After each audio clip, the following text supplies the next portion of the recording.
Olá, professor. Eu sou o Victor e fiquei responsável pela segunda atividade, que era para criar um simples gerenciamento de livro e orientação a objetos, certo? Bom, aqui eu vou explicar então o código e vou rodar para o professor ver como ficou, beleza? Aqui o primeiro, começando com a classe livro, onde tem os quatro atributos que o professor pede na atividade, que era um título, autor, ano de publicação e um ID, um identificador. Aqui o ID mais para baixo já vou mostrar que ele é usado, né, para atualização e remoção dos livros, beleza? Aqui na função do void main, eu crio uma lista de livros, certo? Onde todos os dados serão armazenados em memória. No meu no meu menu eu usei um do while, assim o menu ele fica repetindo para o usuário, certo? Até que o usuário pressione sair, beleza? Então ele vai ficar repetindo, sempre que o usuário cadastrou um livro, o menu repete de volta. Listou o livro tal, vai listar e aparece de volta o menu, até que o usuário pressione para sair, beleza? Aqui o switch com o cadastramento, listar, atualizar. Aqui na minha primeira função, que é a função de cadastrar livro. Nesta função de cadastrar livro eu leio os dados digitados pelo usuário, certo? E em stdin, usando stdin, beleza? E depois eu crio um objeto livro e adiciono ele na lista com o método add, que está aqui embaixo, ó, livro add. Daí vai printar para o usuário livro cadastrado com sucesso, certo? Na parte de listar livros, aqui tem um if para fazer a verificação, certo?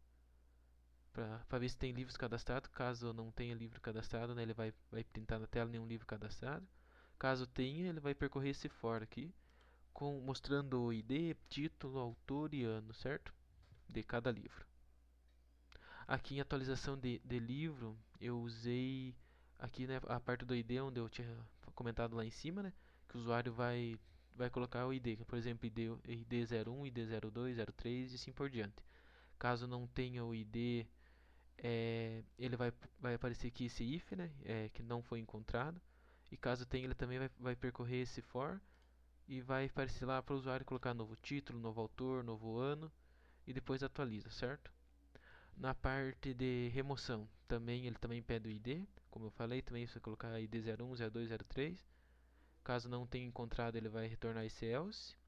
E caso encontre, por exemplo, você colocou ID 02 que você quer remover, tenha o livro, ele vai aparecer livro removido com sucesso, tá bom?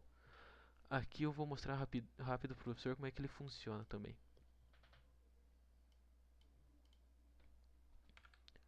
Esse é o caminho do nosso trabalho. Foi deixado também explicado para o professor todos os caminhos, beleza? Aqui no menu, então, eu vou cadastrar um livro aqui. Cadastrar livro, título, Incesumar, autor desconhecido, ano 2026, ID 1. Listar livros, aqui ele lista o livro, ID 1, título Incesumar, autor desconhecido, ano 2026. 3, atualizar os livros, digito o ID do livro, ou 1, novo título, Incesumar 2, novo autor desconhecido, ano 2025. Novamente aqui para o professor ver, listar livros. Aqui ele aparece no Sesumar 2, ano 2025. Parte de remoção de livros. Digito ID. Livro removido com sucesso. Vou listar de volta os livros só para o professor ver como ficou. Pode ver que ele não aparece nenhum livro cadastrado, certo? E opção 5 para sair. Então seria isso, professor. Obrigado. Bom, oi professor, o meu nome é Eduardo Alan dos Santos e agora eu vou apresentar a calculadora em Flutter, tá? O maior foco nesse trabalho foi fazer as coisas utilizando o conceito de componentização que foi pedido no trabalho, que vai separar a camada visual da camada lógica, que será responsável por fazer as operações matemáticas, certo? Bom, começando na estrutura, eu separei aqui na, na pasta lib e deixa eu só achar aqui, trabalho 3, que é sobre a calculadora. Eu vou explicar melhor depois sobre essa estrutura e eu vou rodar o projeto para mostrar ele rodando primeiro. Então eu vou fazer isso pelo adicionei aqui um .vs Code e um launch.json. coloquei essa partezinha trabalho 3 calculadora, rodei e coloquei o caminho também, beleza? Então eu vou colocar, selecionar aqui trabalho 3. O meu dispositivo tá como Chrome, tá aqui embaixo. Eu vou rodar aqui. Ele vai subir o Chrome na tela com a calculadora rodando. Guardar aqui.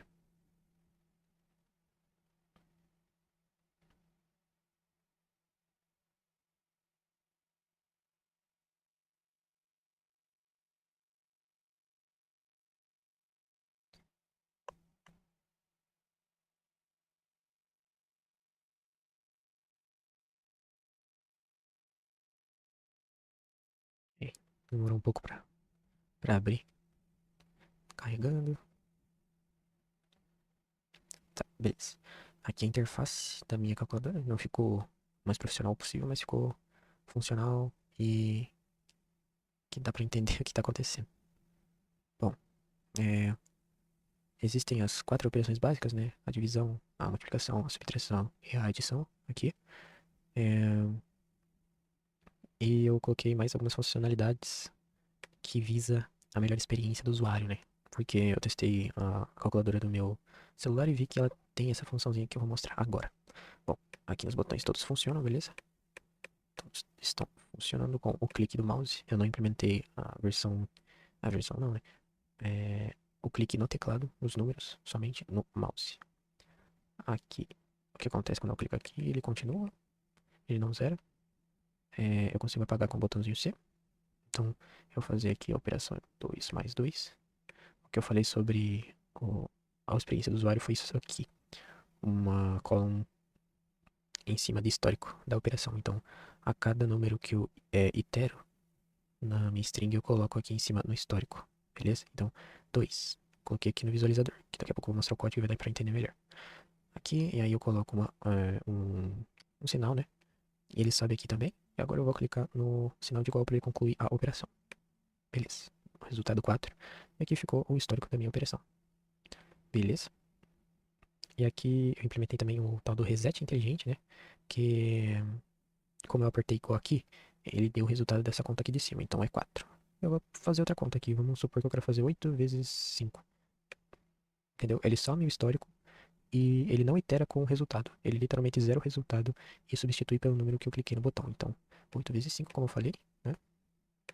40. Vou fazer. Agora eu vou demonstrar outra função que eu coloquei, que é uma prevenção, né? Sobre a divisão por zero. Então, vamos fazer 7 divididos por zero. Dá igual aqui, para ele concluir a operação. Erro.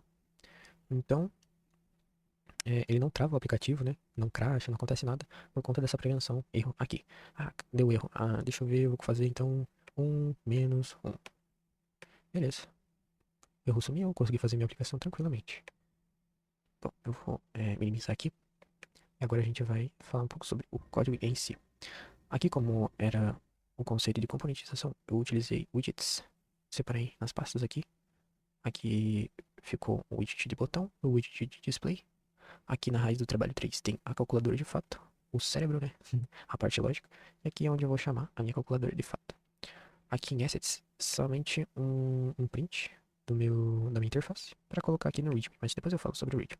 Bom, vamos começar pelo widget botão. Aqui nesse widget botão, eu coloquei para ele receber um texto, uma cor do botão, né?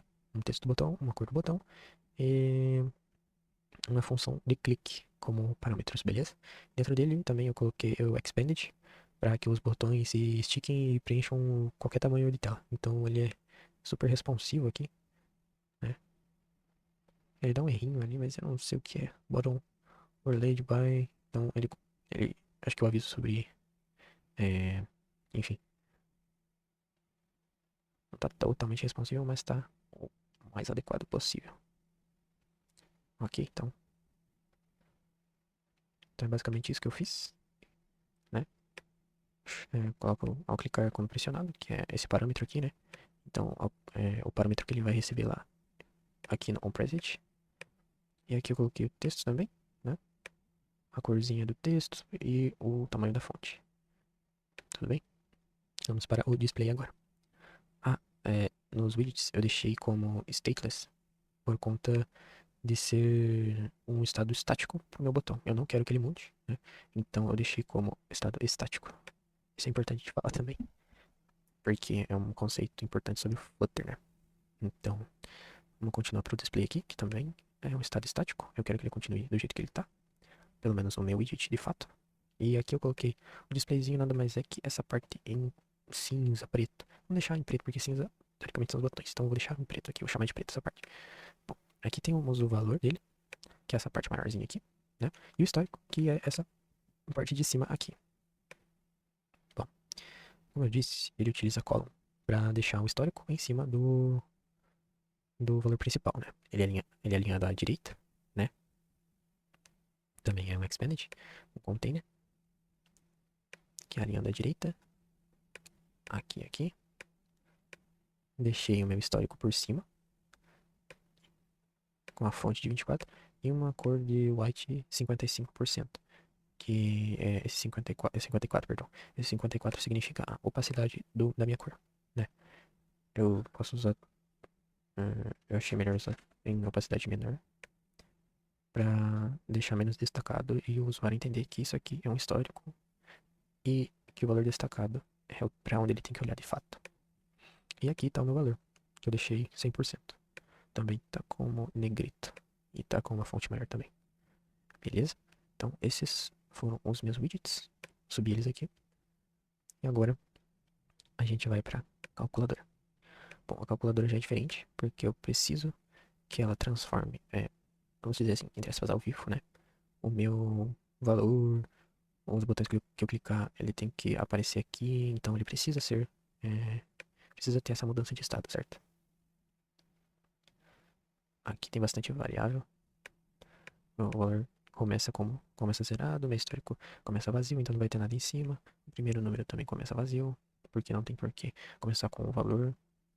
Quer dizer, começa zerado, não vazio, né? A minha operação também começa vazio, caso subtração, multiplicação e etc. E aqui seria uma flag, que essa flag basicamente pergunta se o cálculo foi finalizado ou não. Então, para eu fazer essa função aqui deixa eu só aumentar um pouquinho, isso tá incomodando. Para eu fazer essa função do número 27, por exemplo, sumir quando eu clico em 9, se eu não tivesse essa flag, o que ele faria? Eu ia clicar em 9 aqui e o 27 ia se transformar em 279, porque o 9 ia iterar sobre esse valor do display. Com essa flag, o que acontece? Eu faço a minha operação aqui, no caso 9 vezes 3, o resultado é 27. Ah, eu quero fazer uma outra operação. Não precisa apagar, não precisa vir aqui no C e apagar. Você consegue fazer aqui, supondo, não vai ser mais 279.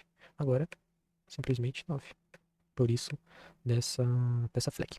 Tudo bem? Aqui eu seto state, pergunto se o texto for o texto, seria esse parâmetro aqui.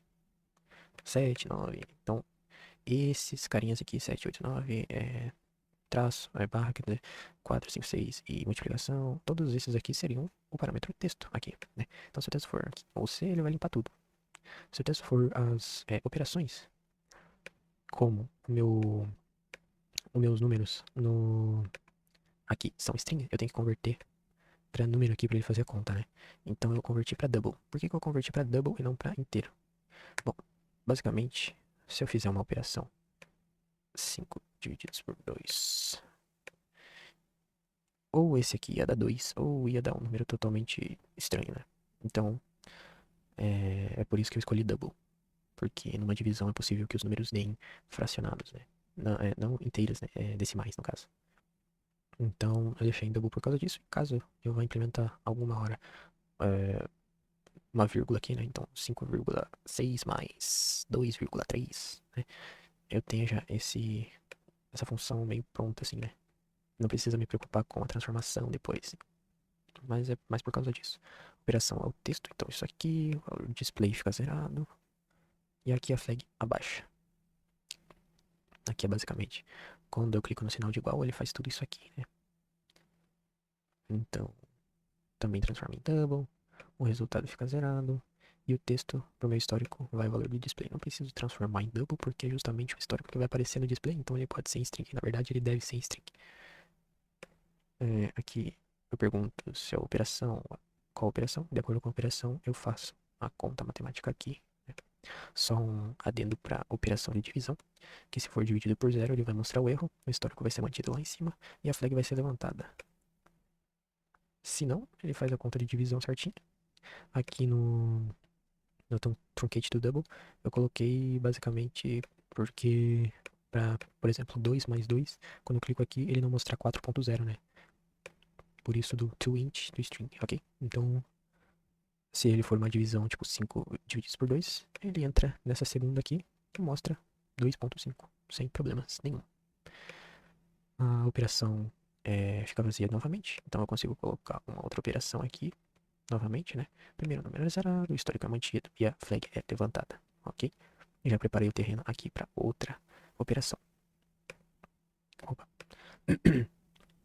Aqui entra aquele pulo do gato sobre a concatenação das coisas que eu tinha falado do 279 aqui. Quando eu clico ele já some, tipo, aqui tá o resultado, eu clico aqui já some tudo. Ó, o histórico é limpo, o valor recebe o texto, finaliza o cálculo, ele abaixa a flag de novo.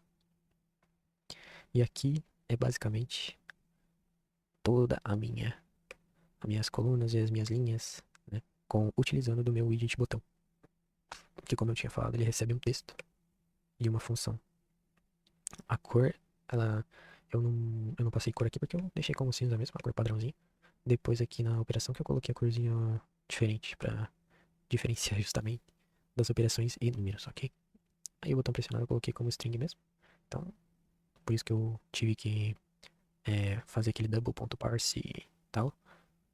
São as linhas, as colunas que formam a minha interface de calculadora. E ela tem um parâmetro também de, quando pressionado, colocar no meu display esse númerozinho daqui. Ok? E por fim, o meu main, que ele é um estático também. No title eu coloquei calculadora Flutter mesmo aqui, nessa app bar, né? Essa material app. Aqui eu deixei essa corzinha mesmo. Aqui sim. E aqui na minha home eu deixei com, pra aparecer a calculadora de fato, né? E aquela tarjinha de debug eu escondi com o false.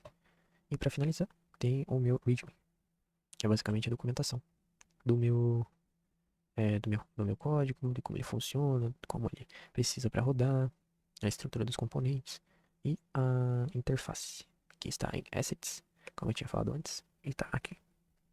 Então foi isso, a minha calculadora. Caso tenha alguma dúvida, é só mandar por e-mail. Eu não sei como é que vai funcionar essa parte, mas estou à disposição.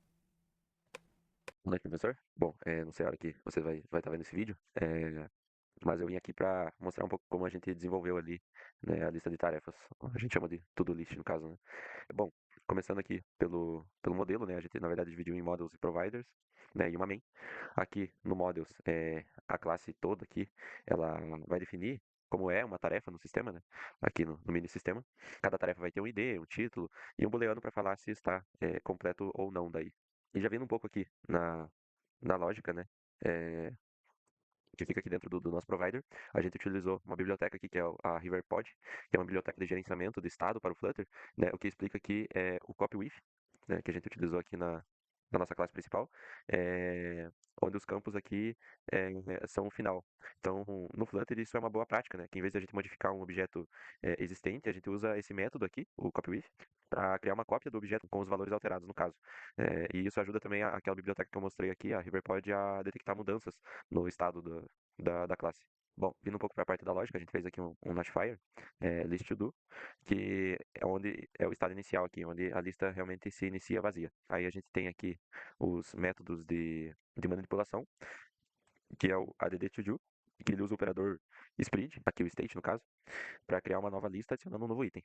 Bom, o toggle to do aqui, ele percorre a lista, né, e se ele encontrar o ID certo, ele usa o copy with para inverter o status de conclusão. Né, ele tem o for aqui para percorrer. E por último, o remove to do, ele filtra a lista removendo o item com o ID correspondente. E aqui o provider, né, é o ponto de acesso global que permite a nossa interface a conversar com essa lógica por trás aqui. Bom, aqui está um pouco da nossa interface, né, o nosso main. Olá, professor. Eu sou o Felipe do grupo e eu vou explicar aqui sobre o main do trabalho 4. Essa biblioteca foi importada para o visual do Flutter, para botões, textos e telas. Aqui foi importado a biblioteca de gerenciamento do Hyperpod. E esse aqui é o arquivo unificalógico de lista de tarefas que é o provider. Eu vou explicar aqui sobre a interface. Esse heavy-wet aqui observa o provider, né? Então, quando a lista mudar, ele vai até atualizar automaticamente. Então, não precisa ficar sempre atualizando a página. Ele vai fazer isso aqui tudo automático.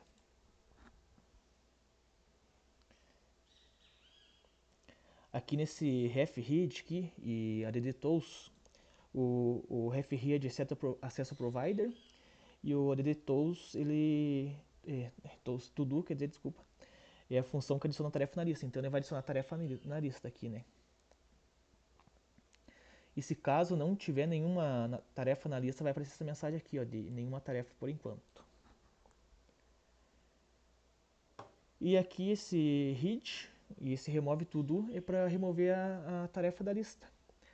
Então é isso, eu vou abrir aqui o aplicativo, eu vou cortar essa parte porque ele demora um pouquinho, daí eu volto com ele rodando.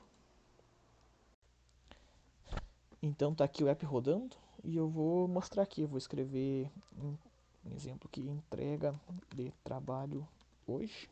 Posso clicar no Enter ou prova amanhã. Opa, prova amanhã.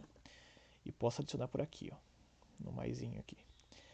Se eu clicar aqui no quadradinho, ele vai riscar, porque a tarefa já foi concluída. E se caso eu não quero que fique aqui, eu posso excluir também aqui. Então, excluído. Então é isso.